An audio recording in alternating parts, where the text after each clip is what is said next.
mbokku internet yu seneweb.com ñu leen di sant bu baax di leen gërëm tey nag suñu jotaay bi day plateau bu spécial ndax ñu ngi fi entre maître El Hadj Diouf maître El Hadj Diouf moom homme politique la avocat la moom moo jiite parti des travailleurs et du peuple moom ancien ministre la itamit bëri na daal ay nombal tànk yu mu am maître ñu lay gërëm bu baax a baax si dalal bi ñuy dalal tey. tey maa kontaan ci leen dalal sama kër.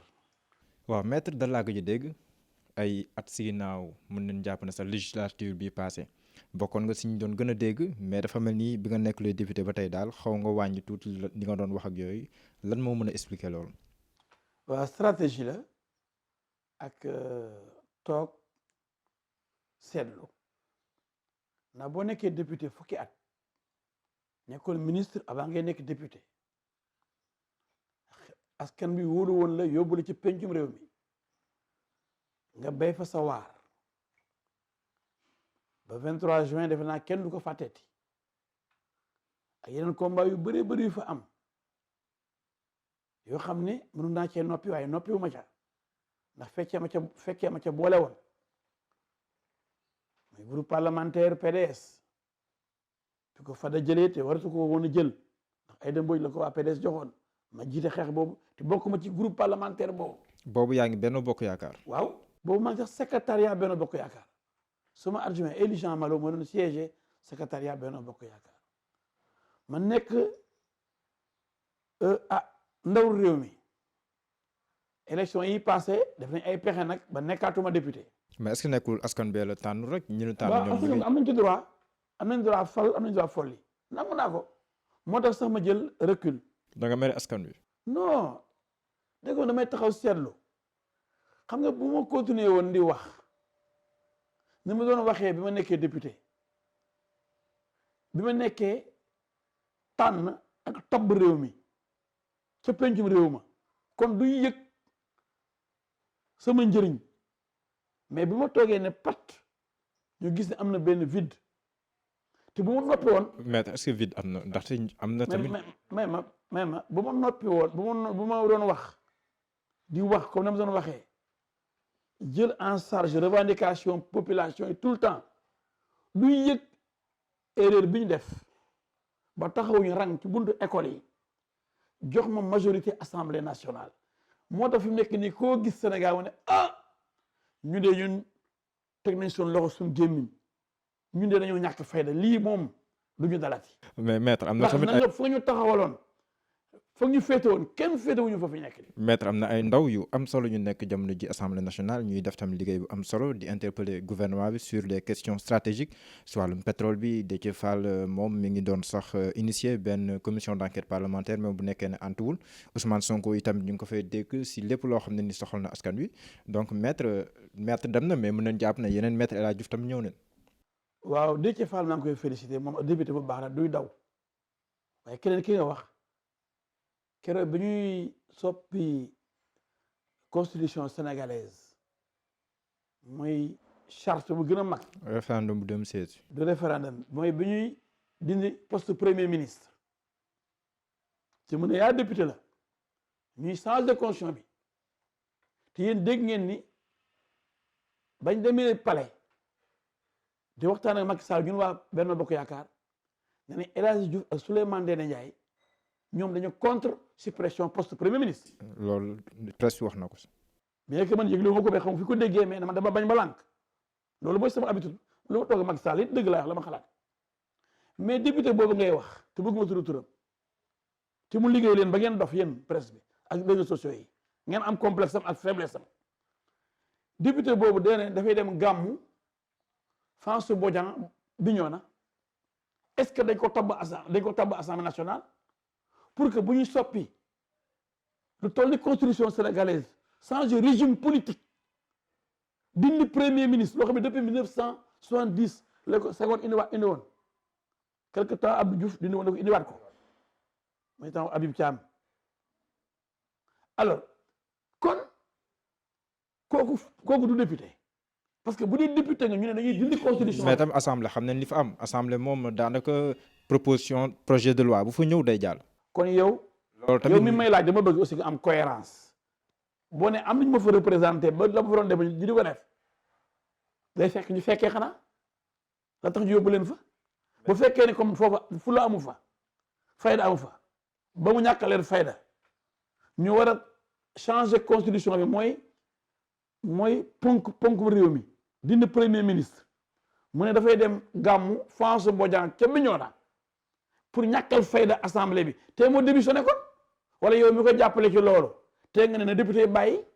waaye bul ma ni am na ñoo xam ni la fa doon def ca lu baax di jooytu di xeex am na ñu ko fay def léegi waaw ku toogul fekkee woo looy def. waaw am na ñuy wax loolu bu ñu la ooyee say nawle ni la kaay jox ñu firnde ci lii ngay wax fan yii yëpp naan diw dafa randal ñaata nangamu milliard kaay leeral ñu ñun mu ne du fa def ndax nawloowu leen waaw koo nawloowul loo fay def waaye nag boo amuloo joxe foofu amuloo firnde boo joxe. porte de plainte devant la justice pour leeral man dama wax ci affaire justice. waaw donc xam nga porte de plainte affaire assemblée laay wax. waaw xam nga justice fa la ñuy leerale kenn mënu ma wax affaire justice. waaw xam nga justice fa la ñuy leerale. du ma wax justice parce que loolu affaire fa la porter plainte. foofu dara du fa leer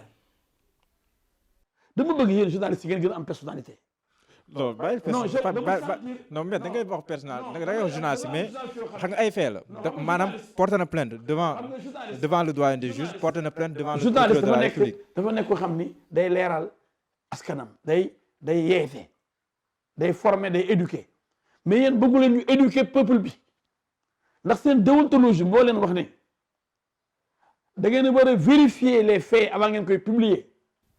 mais ma foofu moom da ngay bëgg daw bul daw. dama ne la non mais même tuuti rek même tuuti mais seen déontologie moo ne. ay non seen déontologie même tuuti rek. seen déontologie moo ne leen. war ngeen a publier benn information. na koy vérifier. war ngeen ko vérifier mais vous pouvez garder la source protéger la source. absolument loolu ñëpp xam na. ma rek man dama jàng xam naa li ma lay wax. bala ngay publier dara. donc ci benn nit boo xam ne am na ndey am na baay am nay doom. am nay jabar non man je parle de la plainte non may ma rek non je parle de la avant la plainte plainte non man kenn du ma distraire may ma rek. non man xam naa li ma wax xam nga li ñu wax bokkul. non mais nag man dama wax loolu lu ma bëggul wax. waaw léegi kon. may ma wax ñu leer pour ñu non may ma dama mais wax nañu leer pour ñu sa man plainte bi laay wax damaa wax assemblée dugguma ba tey si fee yi. non dama ni on nañ ko assemblée pour ma leeral mu bañ nga yóbbu ma ci plainte. dama ma ci plainte parce que wax naa la en république si justice. may ma wax ci la journalisme ñuy satale wala la ñuy taxale. dama tere ma bëgg a wax dama ni man kenn mënu ma benn réseau xaw ma réseaux sociaux yi la xaw ma kii yi koy liggéeyal kenn mënu ma divertir ndax dama gëm sama bopp xam li may wax jàng te waa ji ëpp ma xam-xam kooku ngeen jël teg ko ci kaw nit ñi dama ni seen déontologie loolu presse sénégalaise yëpp laa ko reproché nee na bala ngeen a publier ma ngeen génn benn xabaar war ngeen dem ba seet ndax li ñu wax dëgg la mais nag ki leen ko wax ba ngeen denc turam pour nëbb ko pour sécuriser ko mais yéen ñëpp ngeen ànd mel na ay xar nii 94 milliards diw sàcc na ko ndax diwoo ko wax. diw moom bu doon parole devant juge bu doon yàlla ko wax déglu ma. mais benn presse affirmé wu ko mais déglu ma benn presse. affirmé wu ko comme ni nga koy waxee nii ñëpp ko affirmé. non ay accusation jàmbur la mais pas presse moom mooy affirmé ko diw moo sàcc. ma bëgg naa ko wax de dama ni may critiquer Macky Sall bi sama xarit nekk benn bokk yaakaar comme man noonu lay critiquer presse bi noonu lay waxee lu ma xalaat ci réew mi ndax presse baa ngi bëgg a tar réew mi ci ay erreur yu ngand ak manipulation dama ni 94 milliards ngeen bind la ko doomu aadama te doomu aadama ko wax ba léegi nii joxu leen firnde bi ngeen naan déposé na plainte seen déontologie loolu la leen wax seen déontologie dañu bala ngeen di génne xabaar bu garaawee noonu. da nga koy ngeen dem ba mu wal leen preuve yi ngeen xool ko ba pare nëbb. mais yéen tam daf ngeen leen doon may. non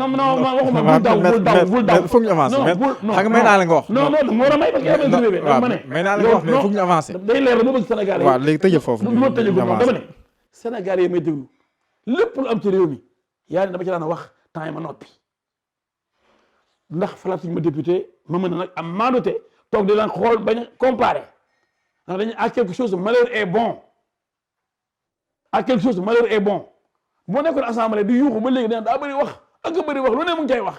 mais ba ma toogee bañ ñi ñeneen mën nañ ko fa remplacer ñooñu du ñu ñëw wala bu ñu ñëwee ñoo leeralal li ñoo bañ ñoo lànk ñoo ñu leeral dara loolu defe naa ne xam nañ ni am na ko manqué ca assemblée ba. te kooku Maître El Hadji Diouf la si yow journaliste yi nga xam ne ñoom ñoo mën a jël benn nit ni moo remplacé Maître El Hadji Diouf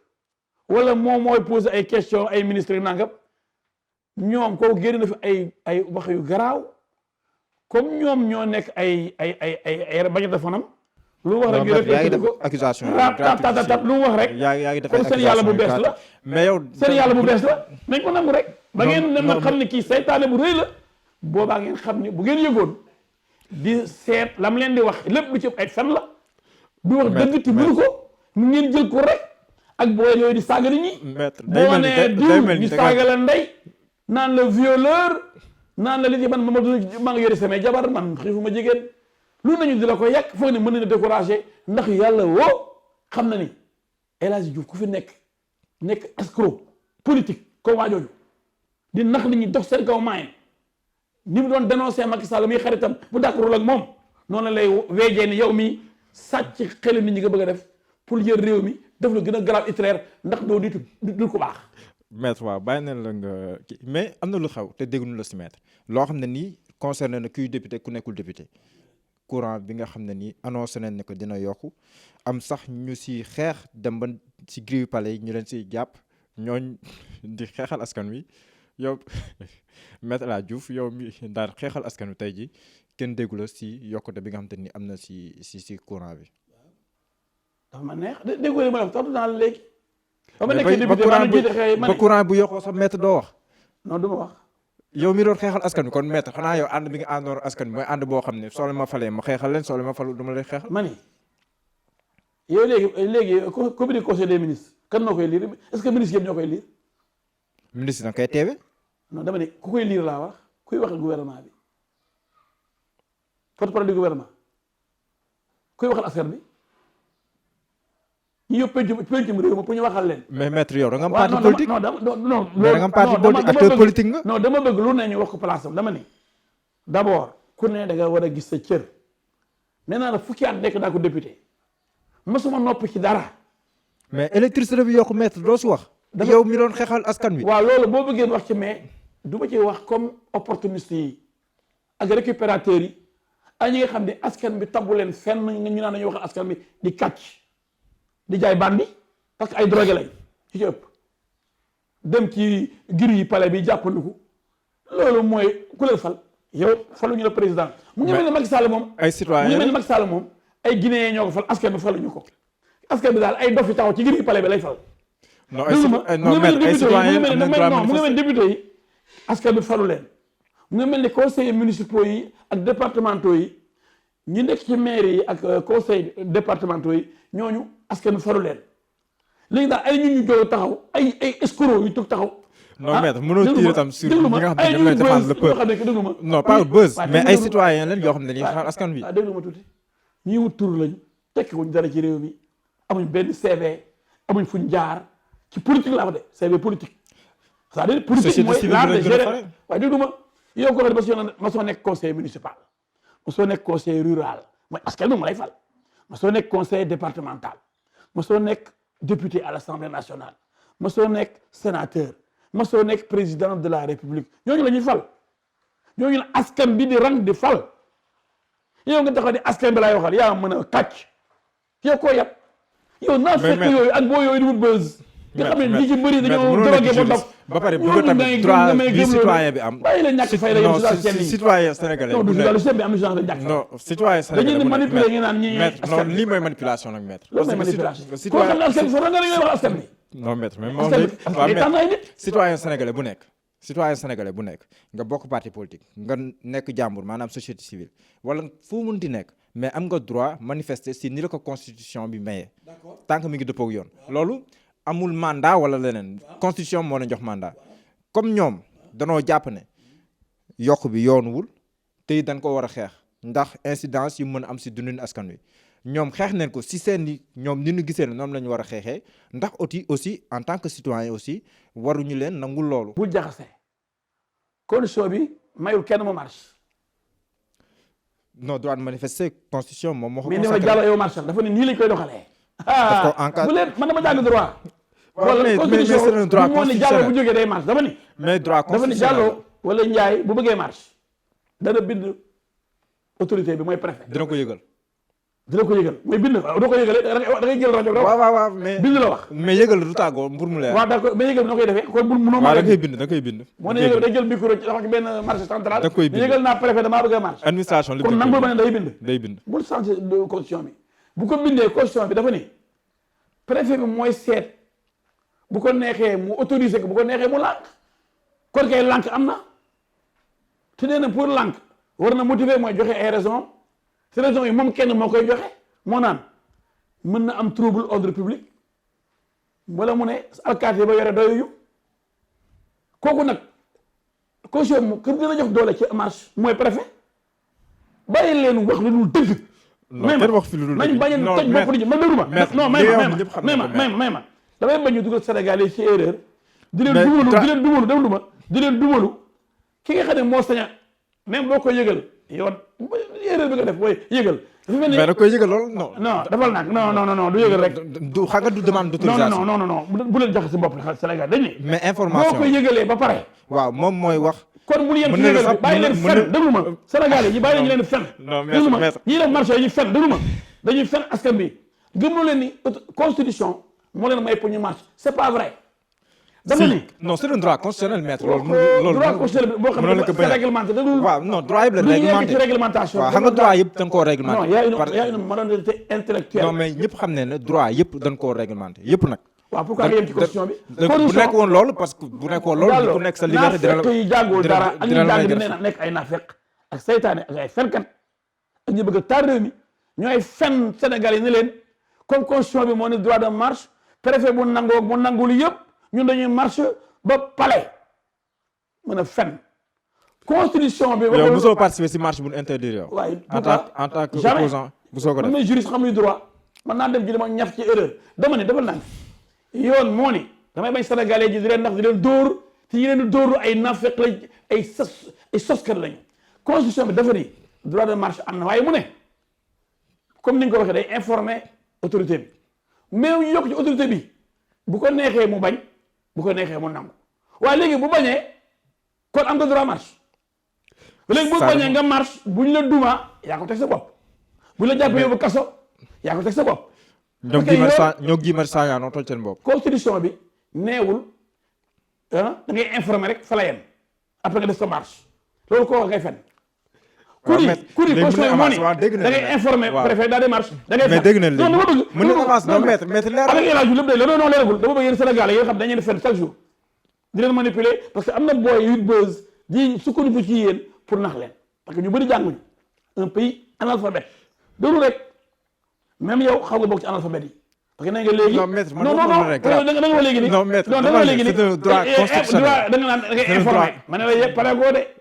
ki ngay informer moom moo am pouvoir moom non maître maa ngi ñoo bokk li ñuy wax ah non yeggoo ci da ngay informer non yegguloo ci informer nga yow xam nga manipulation bi ngay wax maître non manipulation bi ngay jiiñ leneen nit mais mel ni yow tamit da nga bëgg a manipuler moom ki man droit lay wax mais léegi waa léegi sa position léegi mu leer si courant bi pour ñu tëj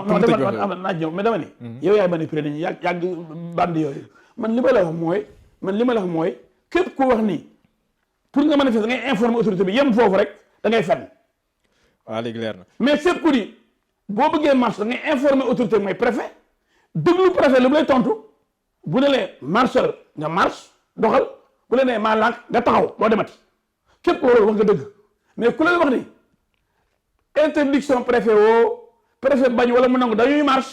waxul dëgg dinañ rëq ndigam dinañ ko duma ndax dafa wàcc yoon. buñ nax nit ñi courant bi la mu si sa position personnelle. alors courant daa ma sa yokk ban ba ma juddoo ba léegi suukar daa ma sa yokk meew daa ma sa yokk diwlin daa ma sa yokk ba élection yi passé ci biir campagne bi la Abdoulaye Wade yokk ceeb beeg diwlin bi di ko gën a daane ci la bokk parce que mënu ci woon dara kilo ceeb daana jar ay 40 francs kilo ceeb daana jar sax daana jar dërëm. mais maître man xàmmeetuma la de. déglu ma rek ni nga ma xàmmee nag parce que man du ma naa fekk du ma fen kat du ma sos kat. waaw léegi wax si courant bi waaw. parce que ànd ak askan bi du tax ngay wax lu amul ak di fen fenkat yu bees yi foo di mën a toj bopp nit ñi noonu ñoo leen fi nekkal di fen rek noonu la ñu jëlee réew mi capté réew mi ci ay fen du jàll ak man dama ni courant bi ko war a yokk dañ ko yokk surtout que ni ko directeur Sen la ko waxee ñi gën a néew doole du ñu yokkal dara ñu ci xaw a tane tuuti ay 3000 francs yi ne ko ñu 2000 ñi consommé courant bu bëri usines yu mag yi di pomper sur courant bi di am ay milliards bénéfice bu courant bi yombee dañuy am bénéfice yu dul jeex te ñoom ñoo utiliser courant bi usines yi courant boobu bu ñu ko yokkee ñoom lañ gën a yokkal loolu mooy la vérité ñooñu bu leen yokkalee différence boobu dina tax ñu mën a jox courant àll bi dina tax mbedd yi gën a am courant. kon dina tax réew mi ay dispensaires ñu mën ko cee def. mais bi courant bi yombal ko ba nga xam ni multinationales yi usines yu mag yi consommer courant bu bëree bëri ah dañuy consommer courant bu bëri te duñu fay dara am bénéfice bu yem nii ñu jël courant boobu ñoom ñu utiliser wàññi seen bénéfice boobu jox ci courant àll bi ak dëkk bi. waaw kon loolu lu baax la mais par contre. yokk kon lu baax la comme ni nga ko waxee. yokk dafa baax. waaw mais nag gars yi dañu ragal parce que dafa am ay Sénégalais léegi dafa am réseaux sociaux yi ak bande yu bees yooyu ah nga xam ne saaga la ñuy def ak di fen ak ñuy wut buzz taxaw daan wut occasion mel ni dañoo nekk ñu ne yokk leen rek pour ñu wàcc mbedd bi ñoom Macky Sall bi mu faloo ba léegi ñu ngi seet nuñ ko déstabiliser far bañ ñu dégg ni courant bi yokk nañ ci tuuti rek ñu ne hop occasion am na. askan bi jóg leen mel ni yokk ba su fee am waa lu bees man fekkee naa Senghor fekkee naa nguuru Abdou Diouf nguuru Abdoulaye ay yokk yi taw lii la ñoo def chaque jour yu yokk dara mais bii paa moom Macky Sall moom amul droit yokk moom nguuram te pourtant wàññi na ceeb bi bu gagné élection yi wàññi na courant bi sax bu ñu jëlee réew mi wàññi yooyu waxuñ ci de mu yokk benn yoon rek ñoo te àdduna bi tukki mais attends Macky bëri ay noonu mais noonu yooyu nag il faut ñu canaliser il faut ñu xool. kon tentative de déstabilisation. mais oui parce que dafa am ay bandi yu bëggoon a jël nguur gi ah ay salafiste ak ay terroriste ñu ngi Mali ñu ngi Niger ñu ngi Burkina Faso. am na ñu leen fi nekkal ñoo xam ñoo leen di financé ñu am lu dul jeex mën a def ay tournée yu leen neex yore di jaaga-jaagari di jënd réseaux sociaux yi jënd ay site internet di fay yenn journalistes yi ñuy def seen publicité tous les jours dañu mel ne ay taalibeem. maître ñooñu nag bu ñu bàyyi ñu taal suñu dëkk bi di wut ay motifs. maître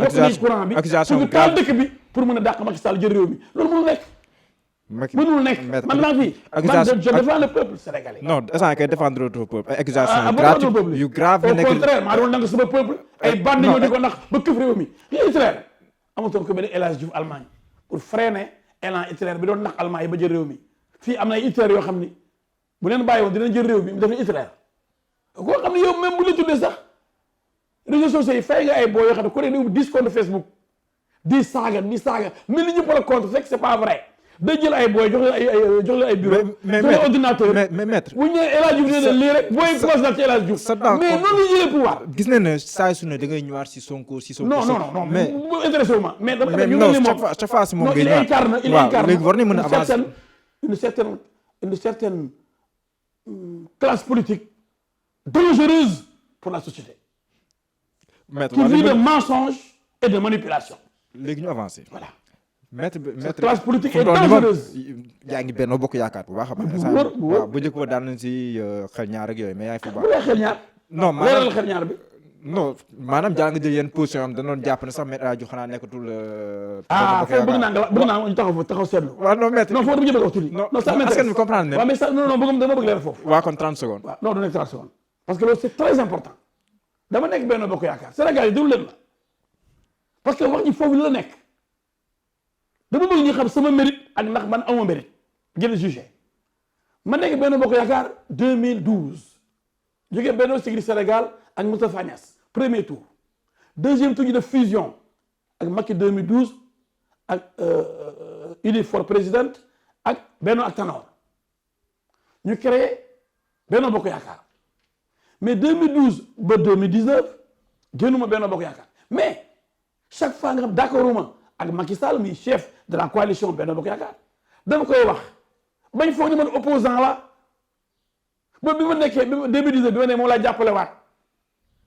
ndax gisuma tax dama ko jàppale waat ndax critiqué naa ko fii ci ay dossiers yu bëri mais loolu mooy indépendance. waaw ma bëgg nag léegi nangul ma. waaw loo xam ne Sénégal yi dafay jafe. te loolu mooy sama mérite non saabu du fóot boppam mais nañ ma nangul ni may ànd ak buur mu am tous les pouvoirs mun ma nommer ministre mun ma nommer premier ministre mun ma nommer lu ne ma taxaw chaque jour moo d'accord di ko président li d'accord ma ci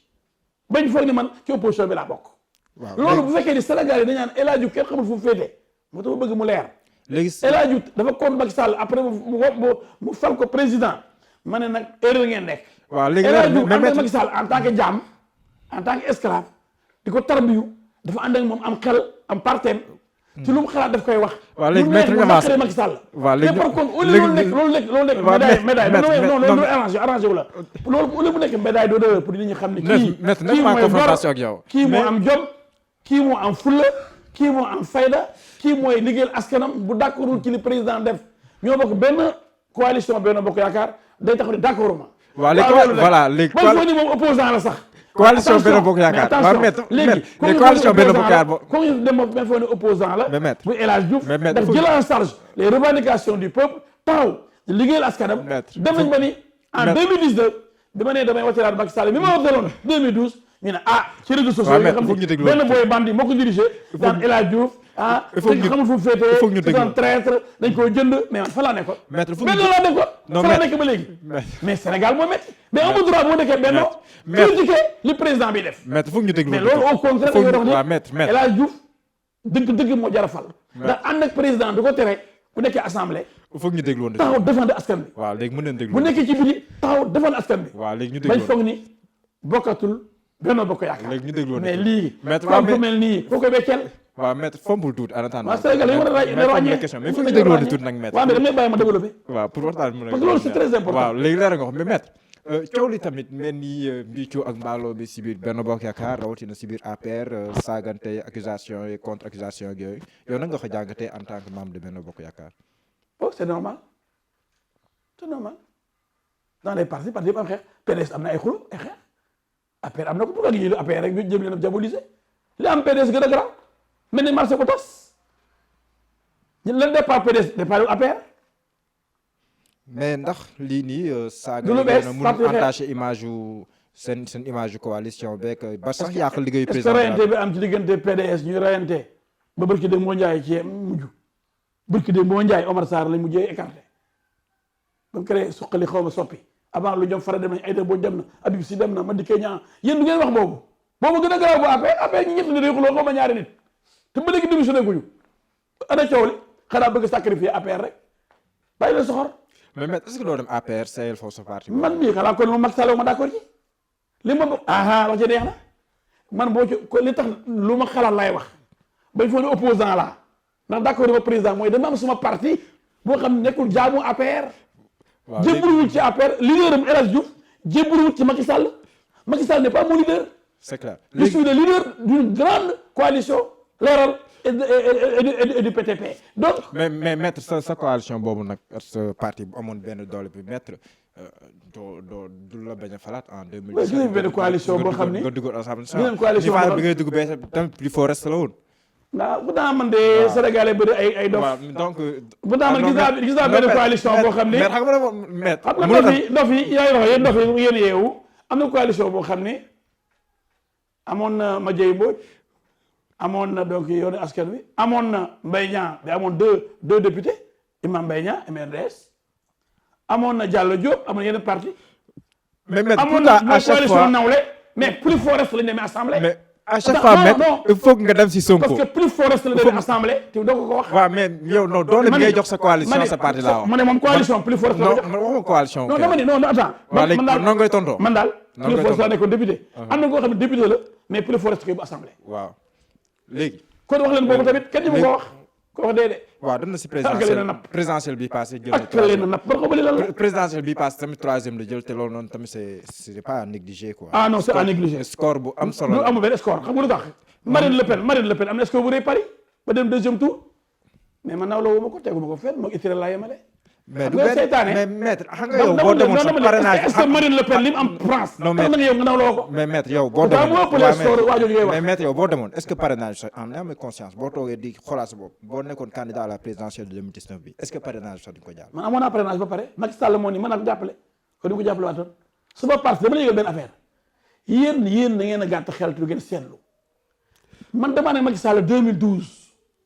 mu gagné ma ne ko président doo may député yaa koy wutal sa bopp après nga maay demal sama bopp département bu nekk ma investir fa am plus forest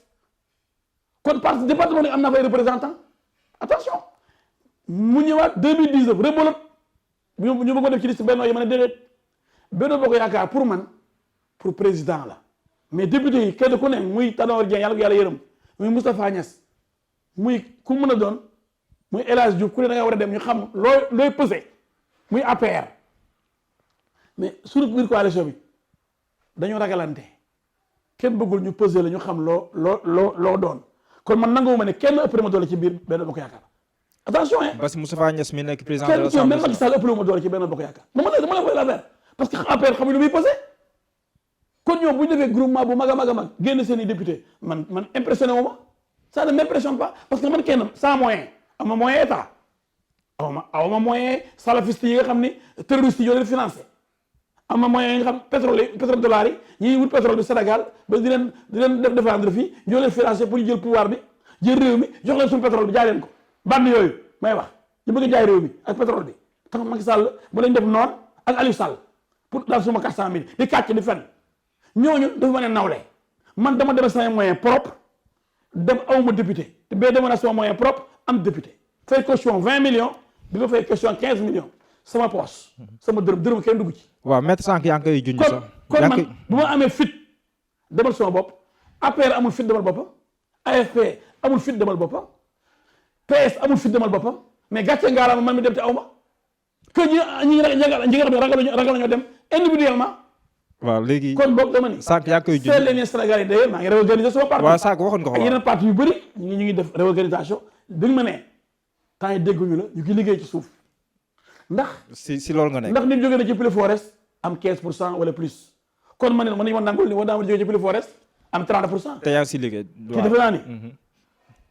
pour jiite réew je suis le meilleur candidat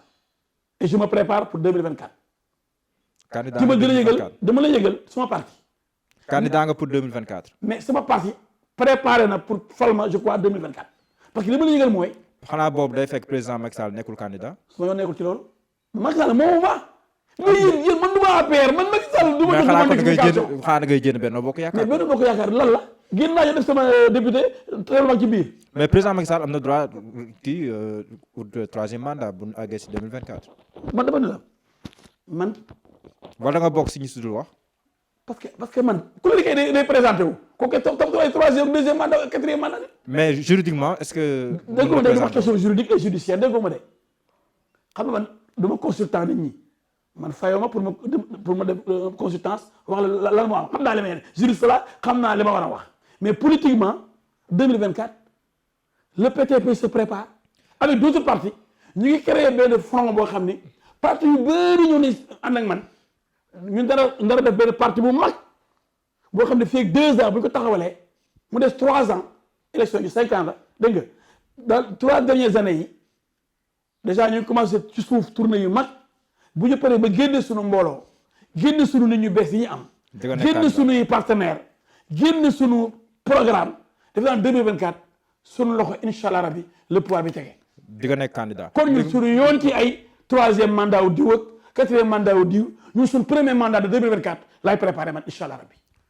léegi sànq yaa koy jun yaa ngi naan duñu wax si wàllum yoon duñu si xuus ndax la koy nagul ndaxte am na baro bi am na bataaxal bu ñu génnewoon si loolu mais dañoo bëggoon xam rek si cas Bougazelli par exemple. ah voilà donc xam nga kon jarul ko wax Bougazelli du ma ci wax. non non duñ dugg dans le fond mais gis nañ am na say naataango yoo xam ne ni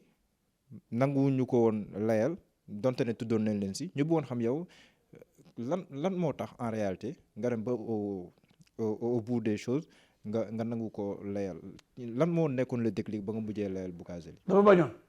non pas nga bañoon lan moo la motivé ba nga layal ko. mais du ma ci wax question judiciaire la parce que man chaque jour ma am junniy dossier du ma ci waxee yow dañ may seet si waxtaan rek man ma d'accord ma dépendre la jeex na. kañ nga ko mujjee gis. loolu dama du may wax ci affaire judiciaire sa yoon nekku ci dajeel kumba lool toppatoo seen affaire loolu diggante avocat ak client bi ci sa yoon xanaa ba dëj kumba rek. dañ jël ko ba trop. yan confidence yow lan la mën a jural ci intérêt que gis naa Bougazelli démb wala bëgg démb c'est une question sans importance. moom lan mooy état d'esprit fi mu toll nii. du ma ci wax question judiciaire yi du ma ci wax. mais maître bu nekkee affaire 94 milliards yi dañ siy wax. waxuma ci. non sànq yaa ngi naan plainte bi laaj nga ma ne du ma ci wax. non mais yaa ngi naan ay kàcc ak yooyu. non dama ni assemblée laay wax il faut ngeen def différence bi. député bi ndaw bi ñu ko ñëwal mu ne assemblée faale wu ma leen ma ne kon dafa war a démissionner nekk ci bërëb boo xam ne nga nawloo woo leen. léegi sa xarit Macky Sall ban conseil moom nga koy jox jamono ji comme ñu ngi jeexal année bi si 2020 bi pour yow fan la war a teg tànkam. voilà yan dénkaan nga koy jox. voilà foofu daa ci kontaan ndax léeg-léeg damay foog ne sama xarit dafa réer.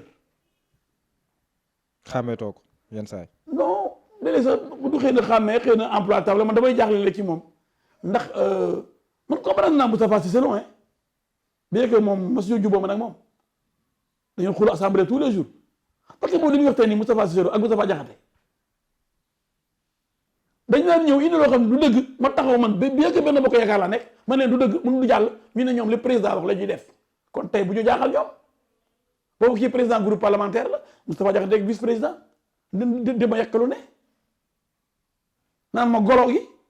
kon Moustapha Diakhaté tey jii. Moustapha Cissé Lo nee na ma golo assemblée ndax d'accord ma woon ak ñoom ci li ñu def. kon Moustapha Diakhaté ndax dinañ ñëwaat si laaj bi ah Moustapha Diakhaté ndax yow kon comprendre nga fu mu toll benn affaire. tey ji ay position ndax yaa ngi koy comprendre dañuy yokk groupe parlementaire yi de 10 à 15 pour am groupe parlementaire. en plein match. ci milieu kii bi législature bi ñu ne il faut le 10e des députés pour nga am groupe parlementaire pour empêcher ñenn ñu am groupe parlementaire man leen ni c'est injuste commencé nañ ko 2012 ba 2015 ngeen di changé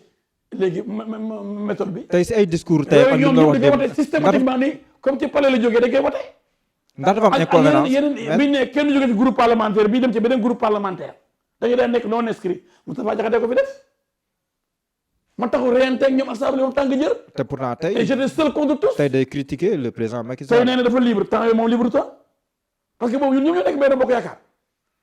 mais man fii lañ taxaw keroog bi ñu ne groupe parlementaire PDS ñu ñëw ni dañuy dem bureau assemblée pour xool ban groupe la ñuy nangu ti boobu fan lañ bureau bi ba pare ma ne déedéet texte yi xam nga lu ma wax assemblée ce sont les groupes parlementaires qui compétissent qui présentent des listes pour le bureau de l'assemblée mu ne bureau assemblée bi koy fal groupe parlementaire yi am ñooy joxe seen liste ki am 8e président ki am 2e ki am questeur mais mënu ma taxaw ba kenn rek ni candidat la pour premier questeur wala candidat pour 3e vice président benn député amul droit boobu kon nu ñu mën a ñëwee taxaw ñu def nañ seen bureau ba pare ni jot nañ ñaari liste bii bu Aïda Mbodj la bii bu Fada la yaa ngi rappelé wu Moustapha Niasse nañ def sama bureau après ak bureau assemblée pour bureau assemblée tranché xam ban groupe parlementaire moo baax ma ne c'est le contraire groupe parlementaire dañu war a xool bi baax ba pare ñu soog a nag tànn membre du bureau yi. waaw te loolu noonu. te loolu ba nga koy wax j'étais seul kenn fekkuma ci. y compris même Aïda Mbodj bi nga xam ne li ma doon defaan ci intérim la fekkuma ci après la ma ci fekk. boo tax après bi ñu demee ba def li leen neex ci la ñu doon saboté assemblée bi yaa ngi rappelé wu dañuy takk ay foulard rouge bu Boun Abdallah Dionne ñëwoon ñu yuuxu te man bokk mu groupe parlementaire PDS mais maa doon jël en charge xeex gaañ yi. waaw léegi sa xarit Macky Sall. moo tax dama ne Macky Sall dama bëggoon muy gën a déglu nit ñi di gën a waxtaan ak ay nitam dégg nga ne Moustapha Cissé Lo dafa am frustration nee na toog na ay weer mënu koo gis man toog naa ay weer mënu ma koo gis ak jëlee na ñeneen. te yaa ngi koy sàkku gis. ti ma non sàkku boo gis lu ma jëriñ. mais boo ko sàkku dama ne kii jiite non yow non le monde n'est pas comme ça c'est pas parce que sàkku moo ko wala moom laajuma ko dama ko bëgg gis que waruma aw moom boo àndee ay nawle say nit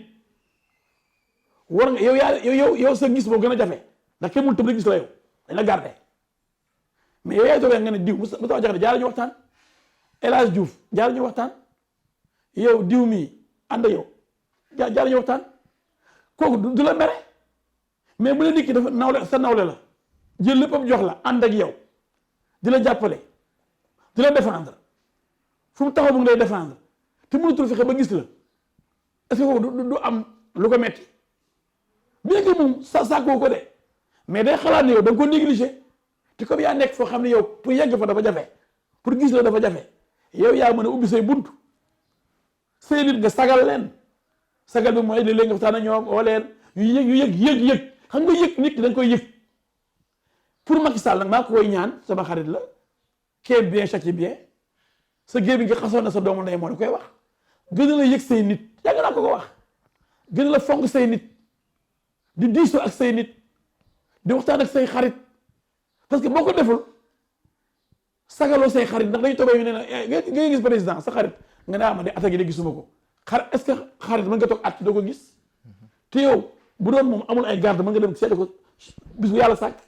kon moom mooy toog ba yàgg ma ne diw de sama xarit la kon war naa koo waxtaan ak moom kooku du ko mere kon bu Moustapha Cissé Lo bu taxawee di kaas naan gisatuma président ah xëy na dafa mënul muñ ko ku mel ne El Hadj Diouf ak ñeneen xëy na moom bëggoon na ni mu nekkoon sax ñu tàppante président na nga def sax xam nga loolu sa xarit dafa neex mais bu dee loolu nga amoon chaque jour ngeen di añ di reer di waxtaan mënatoo ko am parce que loolu day indi aussi frustration